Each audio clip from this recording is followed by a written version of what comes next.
नमस्कार, मी नमिता कानडे खांडेकर कुबेर फाउंडेशनच्या यूट्यूब चॅनलवर आपणा सगळ्यांचे सहर्ष स्वागत करते.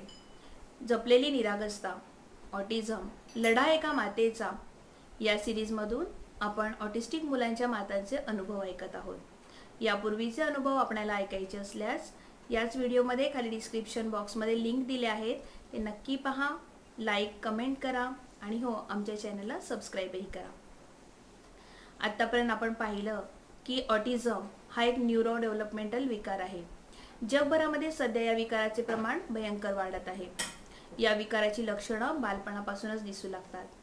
या विकाराने ग्रस्त असणाऱ्या मुलांचा शारीरिक आणि मानसिक विकास त्यांच्या वयाच्या इतर मुलांच्या मानाने धीम्या गतीने होत असतो. बऱ्याच मुलांना हा विकार जन्मजात असतो, तर काही मुलांमध्ये या विकाराची लक्षणं 2.5-3 वर्षापासून जाणवू लागतात आणि ते पालकांना समजायला उशीर होतो आणि ज्यावेळी त्यांना समजतं त्यावेळी मात्र प्रचंड मोठा धक्का बसतो. त्यांच्या पायाखालची जमीन सरकते. आपलं मूल हे इतर मुलांसारखं सामान्य नाही हे कळल्यावर त्यांची परिस्थिती अतिशय वेदनादायक होत असते. अशा वेळी त्यांनी स्वतःला सावरणं किती कठीण असू शकतं याची कल्पना आपल्याला येत नाही.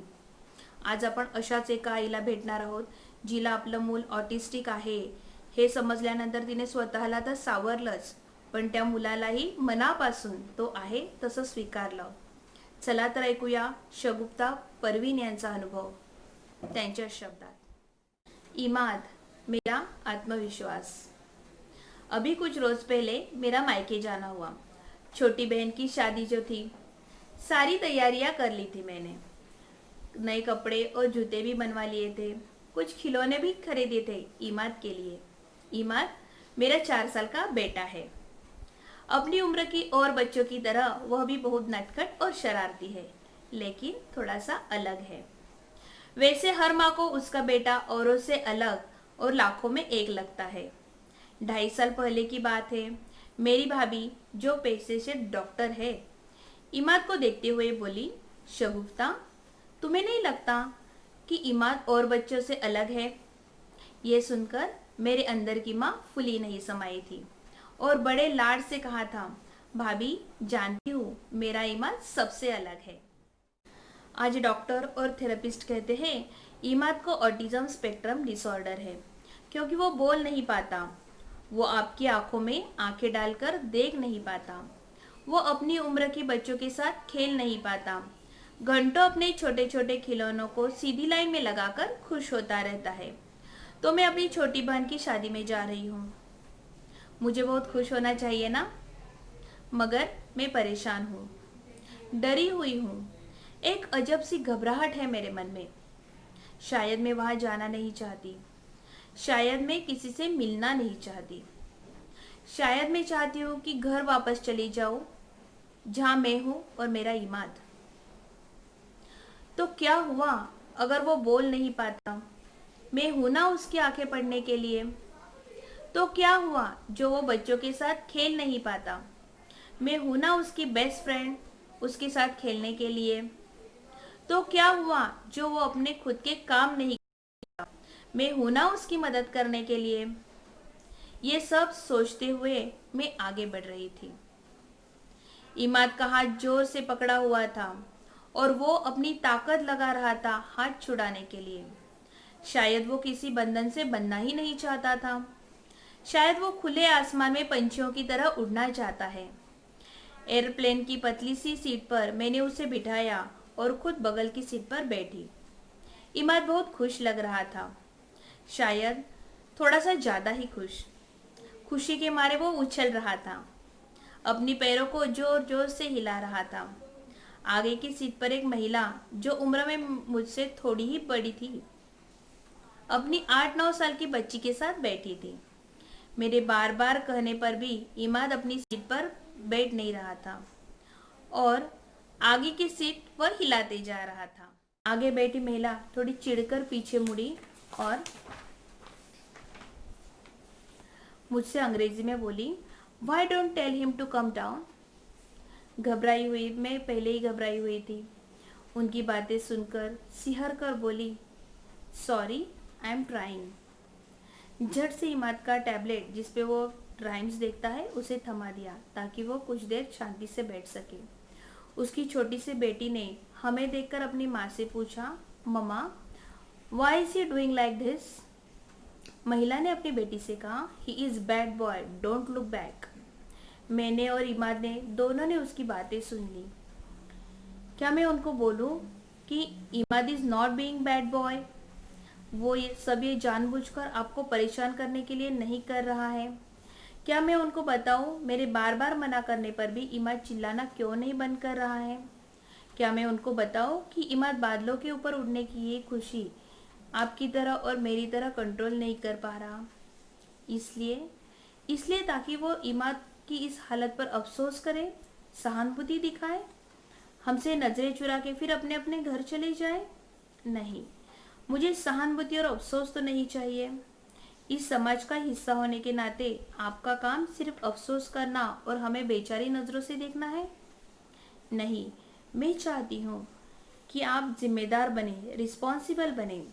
चाहे आप किसी दुकान में बैठे हो, चाहे आप किसी सड़क पे खड़े हो, हमें देख रहे हो, किसी मॉल की लंबी लाइन में खड़े हो या किसी रेस्टोरेंट में बैठे खाना खा रहे हो, मेरा इमाद जैसे किसी इमाद को देखे तो जजमेंटल ना बने, मुस्कुराए, उनकी मदद कीजिए, उन्हें दुकानों में चीज़ें उठाने में मदद कीजिए, उन्हें लंबी कतारों में खड़े होने में मदद कीजिए, हो सके तो खुद से थोड़ा आगे कर दीजिए, रेस्टोरेंट में थोड़ा शोर बर्दाश्त कर लीजिए, घुरकर मत देखिए, उनकी मुंह और हाथ से खाना गिरते देखकर मुंह मत बनाइए, बल्कि टिश्यू बॉक्स उनके पास रख दीजिए और अपने भागते बच्चों को पकड़ती माँ को देखकर हंसिए नहीं, उनकी मदद कीजिए और अगर कुछ नहीं कर सकते तो मुस्कुराए।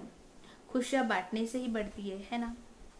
खैर, अगले 2 घंटे में ये सोचती रही और मेरा इमाद सफ़ेद सफ़ेद रुई जैसे बादलों पर अपने रंग बिरंगे अतरंगे सपने बुनता रहा।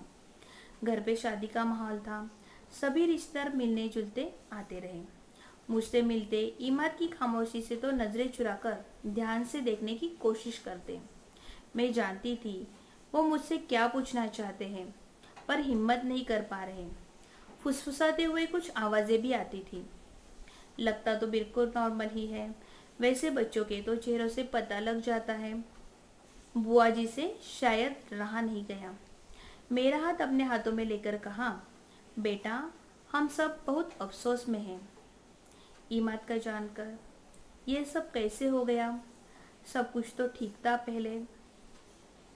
वैसे तो हम जैसी माओ में बड़ा धैर्य होता है, मगर ना जाने क्यों बुआ जी का अफसोस और बेबसी मुझसे और सहन नहीं हो सकी। मैंने अपना हाथ उनके हाथों से निकाला और बड़े प्यार से उनके कंधों पर रखकर कहा, फूफा अफसोस न करें, बस दुआएं करें। मेरा इमाद अफसोस करने के लिए नहीं है, बल्कि वो तो मेरा अभिमान है, मेरा आत्मविश्वास है।